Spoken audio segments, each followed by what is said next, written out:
You ask Tiger to solve. This deals with linear equations with one unknown. The final result is x equals 14. Let's solve it step by step. Simplify the expression. Combine like terms. Isolate the m.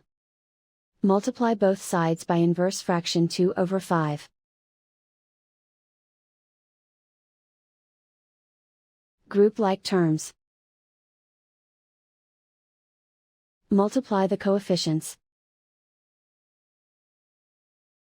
Simplify the fraction.